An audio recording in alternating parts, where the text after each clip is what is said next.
एक एक व्यक्ति जो गांव से मौजूद है। मालिकाना के हकदार है। लेकिन मैं आपकी बात बताऊं, किसी भी चीज़ से डरने का काम नहीं करेंगे। तो भूमि आवंटित की गई थी 20 सूत्री कार्य, इसका कोई उनके पास जवाब नहीं।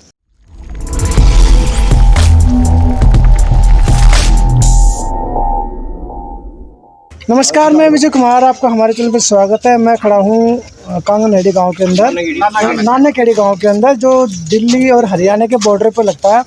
और पीछे मटियाला विधानसभा के अंदर जितने भी गांव आते, तमाम लोग यहाँ पे एक एक व्यक्ति जो गांव से मौजूद है। कुछ मुद्दे हैं जिनको लेके यहाँ पे पंचायत की गई, एक मीटिंग भी रखी गई। और हमारे साथ आज़ाद समाज पार्टी के जो दिल्ली प्रदेश के जो अध्यक्ष बालक राम जी, वो भी हमारे साथ है और भी कार्यकर्ता है। तो जानने की कोशिश करते, पूछते हैं सर ये मीटिंग क्यों कर रहे हैं? देखिए, ये जो आज मीटिंग बुलाई गई है, ये जो दिल्ली देहात में एक 74-4 का जो एक मामला है, जो काफ़ी समय से पेंडिंग है, उसमें लोगों के साथ, लोगों की अनभिज्ञता के कारण उनके साथ जो एक शोषण किया जा रहा है, उसकी जागरूकता के प्रति आज ये पंचायत की गई थी, जिसमें क्षेत्रीय सभी लोग आए हैं। सबने अपनी अपनी गाँव की समस्या बताई है और उनको हम पूरे दिल्ली देहात के गाँव को कंसोलिडेट करके इस मुद्दे को हम सांसद में, माननीय सांसद जी द्वारा उठाया। सर, पिछले 10 साल से पंचायतें हो रही पूरी दिल्ली के अंदर, बाहरी दिल्ली के अंदर, पिछले 10 साल से कोई मुद्दा यही इसी को लेके, लेकिन कोई सोल्यूशन तो निकल के आ ही नहीं रहा। देखिए, आपकी बात बिल्कुल सही है। आप 10 साल नहीं, मेरी समस्या 30-35 साल से है। अगर आप देखो जो डॉक्यूमेंट्स के हर देखेंगे, पंचायत तरफ से चल रही है। लेकिन हमारे सांसद जी अभी 1 साल हुआ है, आज़ाद समाज पार्टी के सांसद जी 1 साल हुआ है। अभी आप देखिए, निश्चित आने वाले समय में ये एक बहुत बड़ा आंदोलन बनेगा और ये आंदोलन एक परिवर्तन लाएगा। आप आगे देखिए, आज आप हैं, आगे भी हम रहेंगे और आपको मैं विश्वास दिलाता हूँ कि ये जो एक मुद्दा है, ये सांसद जी द्वारा बहुत मजबूती से उठाया जाएगा।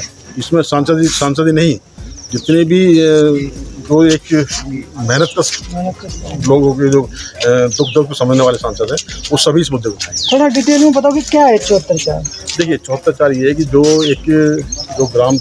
दिल्ली भूमि सुधार समिति अधिनियम एक्ट है, उसके अंतर्गत जो भूमिहीन लोगों को, उसमें नॉट फॉर शेड्यूल कास्ट भूमिहीन लोगों को उनके जीवन यापन के लिए जो उनको एक कृषि योग्य भूमि दी गई थी, उन्होंने वो ज़मीन बिल्कुल बंजर थी, मेहनत करके अपनी जैसे पैसा लगा के उसको कृषि योग्य बनाया, उसको उपजाऊ बनाया। जब वो उपजाऊ बन गई तो उससे गवर्नमेंट उसको जो है ना उनको बेदखल करना चाहती है, मतलब छीनना चाहते हो? बेदखल करना चाहती है उनको प्रत्येक ज़मीन गवर्नमेंट की। अब मेरी समझ में बात नहीं आता कि गवर्नमेंट किसकी है। गवर्नमेंट भी पब्लिक की है ना, तो जो गवर्नमेंट की ज़मीन है वो पब्लिक की ज़मीन है। तो ये जो ना एक जो भाजपा की सरकार ये बिल्कुल बना रही है। और जो भी इस तरह की, इससे पहले तो कांग्रेस की भी रही है ना। देखिए, कांग्रेस की सरकार में दोषी इसलिए नहीं कहूँगा क्योंकि कांग्रेस की सरकार ने जरूर आवंटित की है। कांग्रेस की सरकार ने राष्ट्रीयकरण किया है, ठीक है नहीं, जो जिसने किया है हम उसको डिनाई नहीं कर सकते। कांग्रेस ने जरूर जमीन दी है, कांग्रेस ने राष्ट्रीयकरण किया है। इसमें मैं एक चीज़ और भी सुनने में आया कि जो 5 साल तक खेती करेगा जमीन का मालिकाना हक उसको मिल जाएगा, ये कोर्ट का ऑर्डर है, ये सच है क्या? देखिए, ये जो 74-4 है, अधिनियम 74 का जो 4 है, 4 यही कहता है कि जो सेक्शन 4 का 4 ये कहता है कि जिस भी काश्तकार ने कंटिन्यू 5 साल तक उस भूमि पर काश्तकारी की है, वो मालिकाना के हकदार है, उसको भूमिधर घोषित किया जाएगा। ये कोर्ट का भी नियम है और ये अधिनियम में, ये दिल्ली में नहीं, पूरे देश में ऐसी व्यवस्था है। तो फिर दिक्कत आ क्यों रही है? दिक्कत इसलिए आ रही है क्योंकि देखिए क्या है कि यहाँ की जो सरकार की जो मेंटलिटी रही है ना, वो गरीबी ख़त्म करना नहीं चाहती, गरीबों को ख़त्म करना चाहती है। मेन समस्या ये है। तो फिर आप जो आंदोलन करोगे, क्योंकि बहुत से लोग तो घर से निकलना भी नहीं चाहते, क्योंकि छोटे छोटे रोजगार करते हैं, प्राइवेट काम करते हैं, तो आएंगे कैसे लोग निकल के? देखिए, आप आंदोलन में लोगों की बात क्यों कर रहे हैं?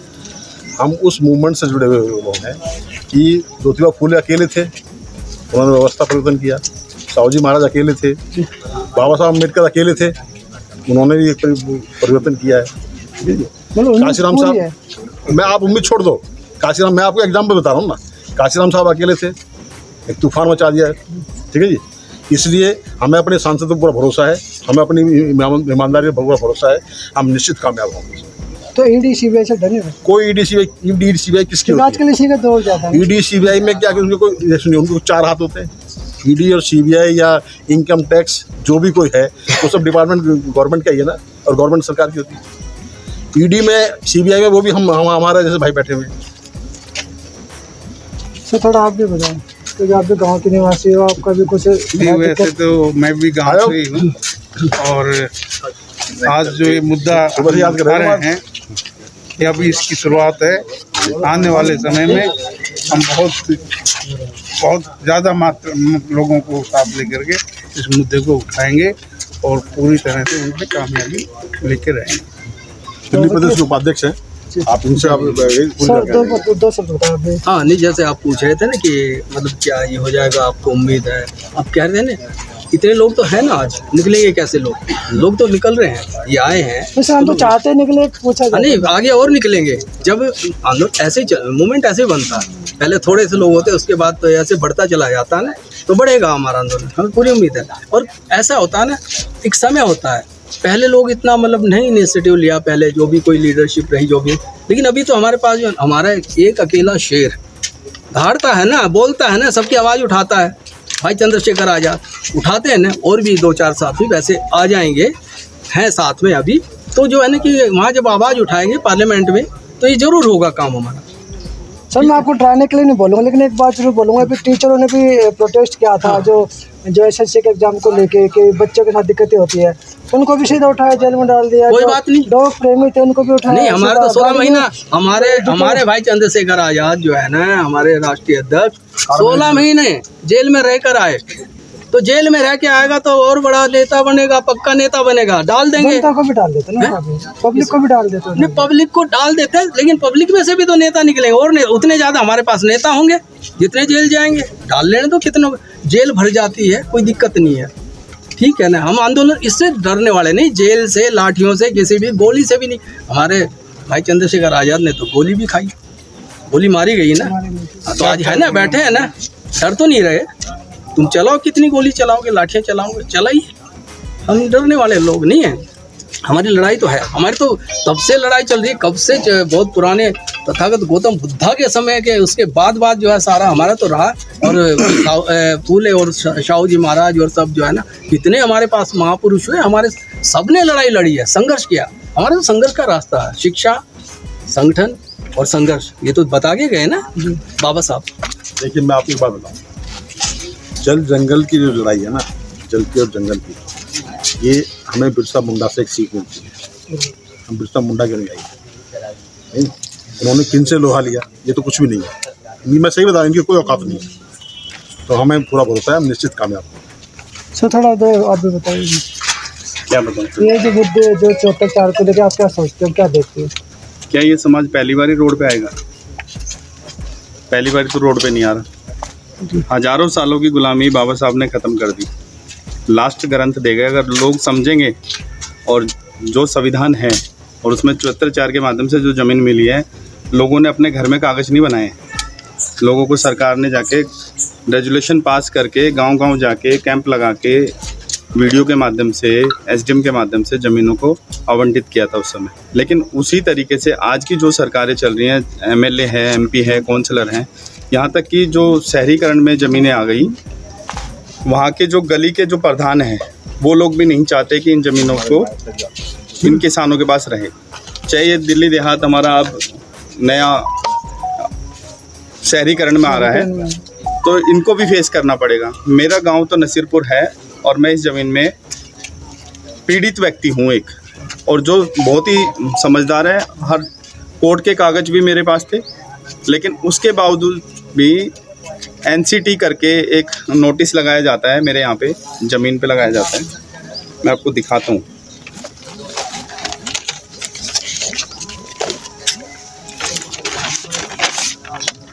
अगर इनको हम पढ़ लेंगे ना, सभी दस्तावेज़ों को, तो हमारी ज़मीन को कोई नहीं छीन सकता।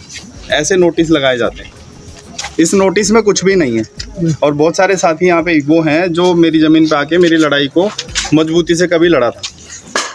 ये नोटिस लगाए जाते हैं।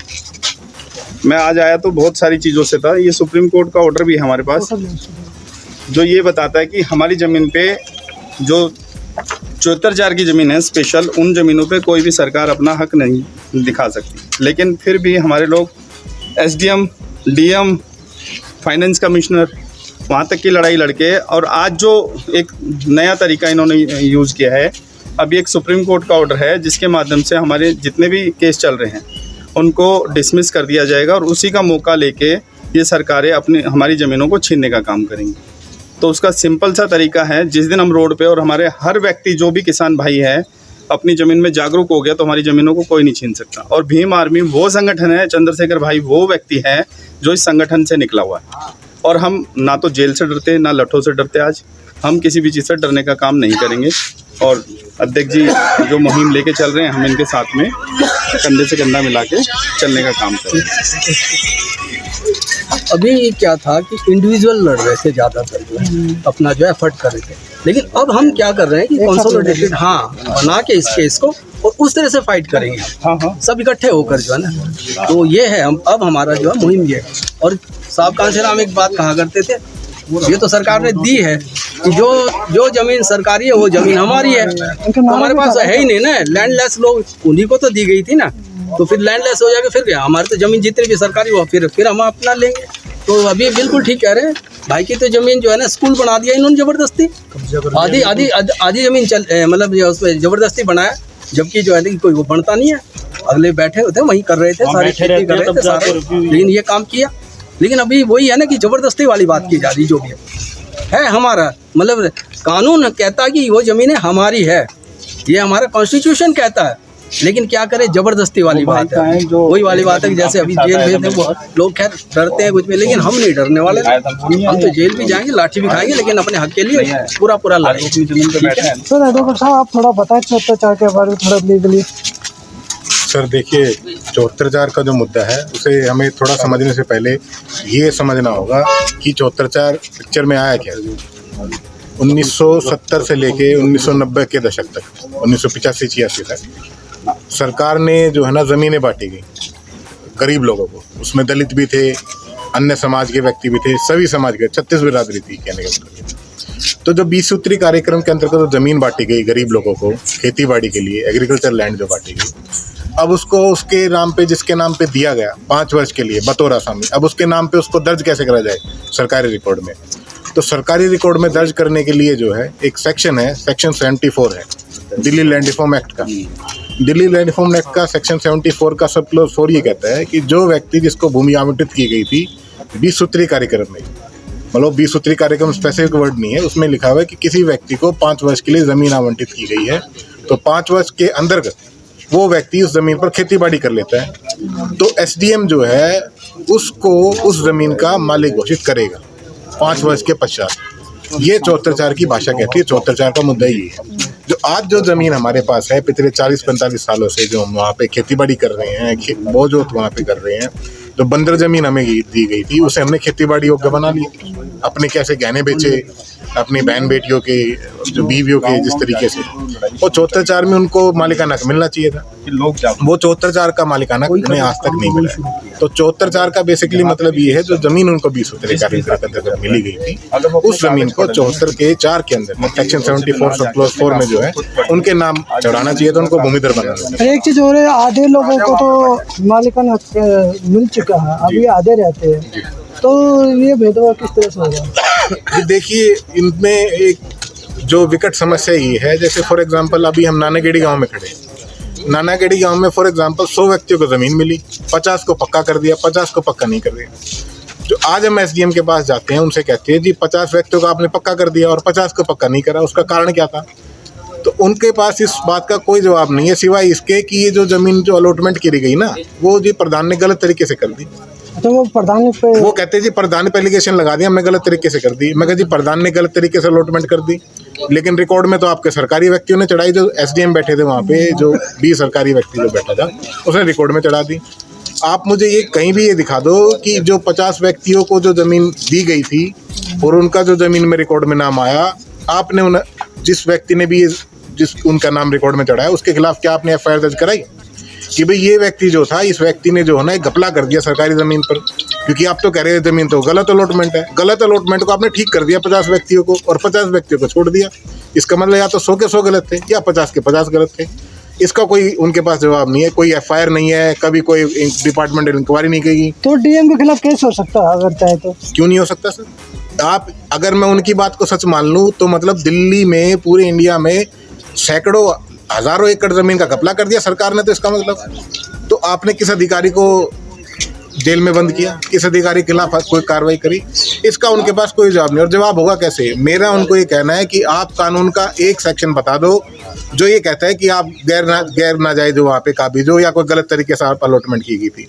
मेरा ये चैलेंज है सरकार को, दिल्ली की सरकार को, या किसी भी जो गवर्नमेंट का अधिकारी है, वो ये बता दे आप कानूनी तरीके से इस तरीके से गलत हो। अगर मैं कानूनी तरीके से गलत हूँ और मैं ये नहीं बता पाया कि मैं कानूनी तरीके से किस तरीके से ठीक हूँ और किस तरीके से मेरा हक बनता है, तो मैं अपनी वकालत छोड़ने के लिए तैयार हूँ। ये मैं आपको हरासमेंट का केस बनता है उनके ऊपर हरासमेंट का केस बनता है। 40-45 साल से गरीब व्यक्ति, ये जमीन दी गई थी कि गरीब व्यक्ति को सक्षम बनाया जा सके। ये तो गरीब से अति गरीब बना दिया उसको, क्योंकि वो वकीलों की फीस भर रहा है 40-45 साल से। अब 40 एक विडम्बना हो रहा है, 40 साल से उसने केस लड़ लिया, अब जमीन अर्बनाइजेशन में आ गई, तो अब ये कहते हैं कि जाओ अब सिविल कोर्ट जाओ। मतलब वो 40 साल और अपने किसी सिविल कोर्ट में जाके धक्के खाएगा। 40 साल की मेहनत तो बेकार चली गई, अब 40 साल फिर उसी कोर्ट में धक्के खाएगा। तो मेरा आपके माध्यम से किसी भी सरकारी व्यक्ति को, किसी भी सरकार में बैठे हुए मंत्री को ये चैलेंज है, वो ये बता दे कि आपने इस तरीके से कानून में गलत हो। अगर मैंने ये बता दिया कि हम कानून में किस तरीके से ठीक है, तो उस दिन ऑर्डर पास होना चाहिए। तो बेसिकली हमारी छोटी सी डिमांड है, बहुत बड़ी डिमांड नहीं है, छोटी सी डिमांड ये है कि आप जो 74/4 में जो 20 सूत्री कार्यक्रम की जमीन थी उसको रेगुलराइज कर दो, हमारे नाम चढ़ा दो। ना करने का सिर्फ एक कारण है कि गरीब व्यक्ति को गरीब रखना और इनको वो अपना वोट बैंक बनाए रखना। इसके अलावा कोई और ग्राउंड नहीं है कि जमीन हमें क्यों नहीं मिलनी चाहिए, बस। तो ये थे तमाम गांव के निवासी जिन्होंने यहाँ पे पंचायत की अपने अपने कागज में दिखाया, एक स्ट्रेटजी बनाई कि हम आने वाले समय में सभी गांव के लोग मिलकर एक साथ, एक कंधे से कंधा मिलाकर लड़ाई लड़ेंगे और सरकार को भी घेरेंगे, कोर्ट में भी जाएंगे। और वकील साहब ने बता दिया कि एसडीएम के खिलाफ भी, डीएम के खिलाफ भी, इनके खिलाफ केस बनता है, केस भी लड़ेंगे। तो देखते हैं ये लड़ाई कहाँ तक जाती है। तो मैं विजय पुनिया, मुझे दीजिए इजाज़त, धन्यवाद। और वीडियो को शेयर कीजिए क्योंकि पीछे देख रहे काफ़ी सारे लोग यहाँ पे मौजूद हैं। तो मुझे दीजिए इजाज़त, धन्यवाद।